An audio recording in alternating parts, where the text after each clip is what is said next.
नमस्कार। आज हम एक बहुत ही आम सी उलझन पर बात करने वाले हैं। वो रिश्ते जहां दोनों तरफ लोग जुड़ना तो चाहते हैं दोबारा, पर कोई पहला कदम नहीं उठा रहा है। हमारे पास जो जानकारी है वो इसी कश्मकश को काफी गहराई से दिखाती है। और इसमें एक बड़ी दिलचस्प सी खींचतान दिखती है। एक तरफ है वो अहंकार, वो जिद जो रोकती है, और दूसरी तरफ एक उम्मीद सी लगी रहती है कि शायद सामने वाला ही पहल कर ले।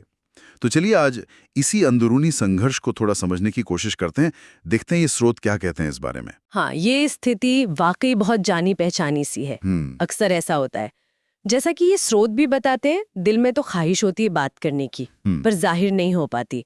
और होता क्या है, अक्सर इस अहंकार के चक्कर में न सिर्फ वक्त निकल जाता है हाथ से, बल्कि वो रिश्ता भी जिसे शायद दोनों ही बचाना चाहते थे, वो खत्म हो जाता है। और एक बात जो बार बार सामने आती है इन स्रोतों में, वो है पछतावा।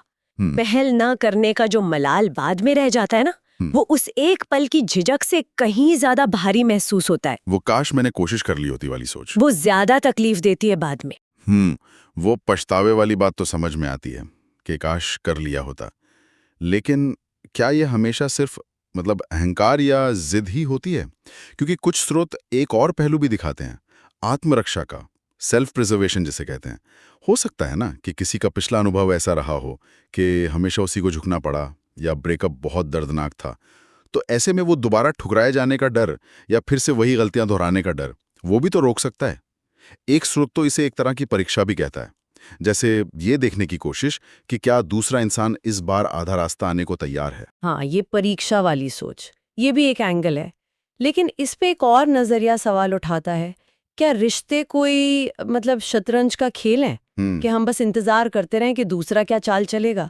यहाँ तर्क ये दिया जाता है कि ये जो इंतजार करने वाली मानसिकता है ना, कि देखें पहले कौन झुकता है, ये भी कहीं ना कहीं उसी अहंकार से ही जुड़ी हुई है।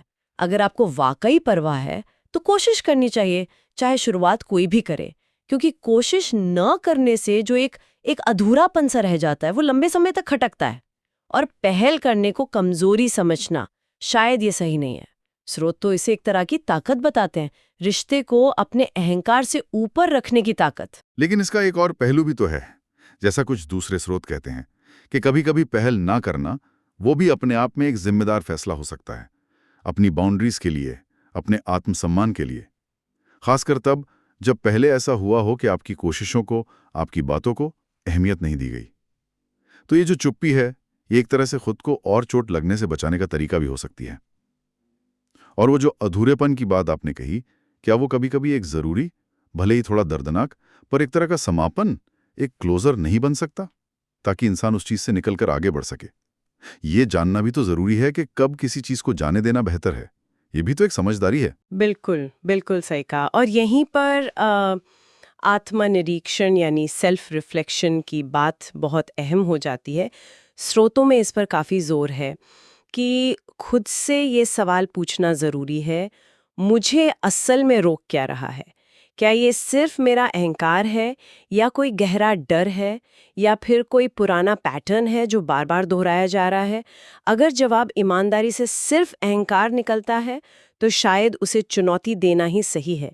लेकिन अगर ये डर है, बार बार नज़रअंदाज होने का डर, या रिश्ते में कोशिशों का बहुत ज़्यादा असंतुलन रहा है, तो शायद ये चुप्पी, ये इंतज़ार, या आपकी सेल्फ केयर का हिस्सा है।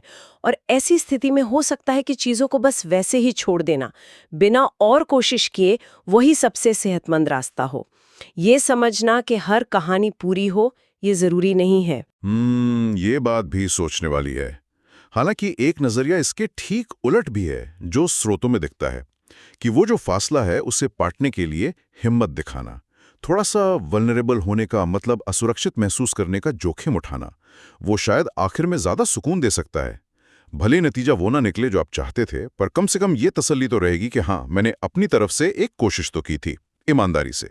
इस नजरिए से देखें तो असली नाकामी शायद कोशिश ना करना ही है, खासकर तब जब दिल वाकई चाहता हो कि रिश्ते को एक मौका और मिले। तो अगर हम सार देखें तो ये स्रोत हमें यही दिखाते हैं कि ये पूरा मामला अहंकार, उम्मीद, आत्मरक्षा, डर और हिम्मत, इनके बीच का एक बहुत ही नाजुक, बहुत ही व्यक्तिगत संतुलन है।